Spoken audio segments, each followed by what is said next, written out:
Welcome back. This is another problem that I like to take the time to go over because it's a pretty common candidate on exams outside of my class. And I particularly chose this problem because some of you are still having some issues with the manipulative problem that we went over when we did chemical equilibrium. So I figured it serves both purposes, so let's do.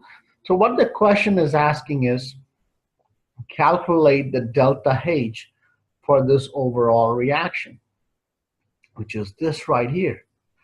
But it has provided three individual reactions that actually takes to achieve this product, okay? And they have provided the delta H for each of these reactions. Don't get scared by looking at this problem and it thinks it's ginormous, it's going to be difficult. Well, it's not difficult, it takes a little getting used to. All right, now this is based off of something called Hess's law, okay, which states that no matter how the process through which a reaction happens really does not matter. It's only the starting and the end point that matters, okay? Just like if this is your home, okay, and you're trying to get to the gym, which is over here, and if you don't care which route you take to get to the gym, as long as you get to the gym and come back, then that's essentially what Hess's law is stating. So one day everything may go well and you get to the gym in the straight shot. Some days you may have a detour, which means you have to go all around town to get to the gym, you know. But if you don't care how you get to the gym, but all you care is I get to the gym and I get back home, then that's called Hess's law, okay?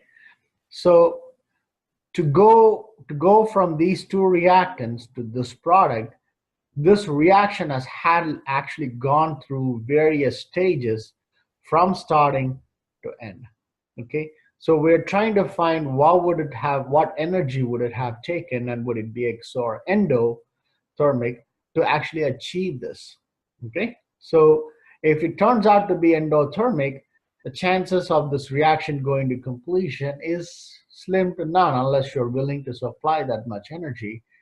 But if the value turns out to be negative, then the reaction requires just minimal energy to be carried out. All right, with that said, all you have to do is first look at the reaction, okay, and see where are the components physically located on the reactants and products, and where are they located on each one of these equations. Typically take one equation at a time. Don't take them all at the same time, then you're just going to have chaos at hand. While entropy is a key concept that requires chaos, it doesn't mean chaos has to be present everywhere else. With that said, well, I see the carbon is on the same side, so I'm going to retain my C plus O2 on this side. It's very important you write the equations with all arrows in aligned because there's a reason. So we didn't do nothing to that, so the value stays the same. Now, I will give you a clue. I want you to take it with a cautious step. Whenever you see a half, now if you see on this side, the hydrogen is on this side, which is good news. So we don't need to flip this equation. But you see we got two hydrogen, whereas we only have one. Actually, if you put a 2, if you multiply the whole thing by 2, it actually get rid of this half. So that's a beauty of chemistry. So let me repeat. The hydrogen is on the same side as it is on this side. But we notice we got 2 here and we got 1 here. All we have to do is multiply the whole equation by 2. It's very important that the 2 gets reflected here. So you multiply this value also by 2. What I meant is this, not the delta H by 2, but the value by 2. So that means if you do that, then you see we have 2H2. Half times 2 is 1, so it's O2. And then you get 2H2O. And in the process, your delta H now has to be multiplied. We did not flip anything. That means the sign stays the same, Now I will explain that. That's why I picked this problem, because it serves multiple purposes. So it's negative 572 kilojoules. Only when you have to flip the equation in the equilibrium, we took 1 over. Here you just have to flip the sign from negative to positive. So don't mix them up, all right? And if you noticed, CH4 is on this side, whereas here it's on this side. That's not good. We want them to be on the side where we want the equation to be. All I'm going to do is flip the equation and write it CO2 plus 2H2O going to CH4 plus 2O2. Okay? Because we flipped the equation, the sign has to change, which will now be plus 892 kilojoules.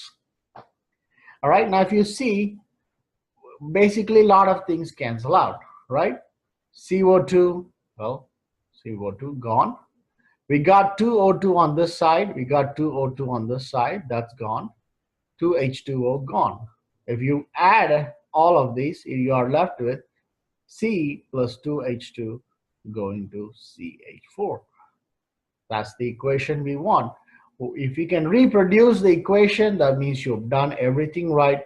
All you got to do is just add them all up.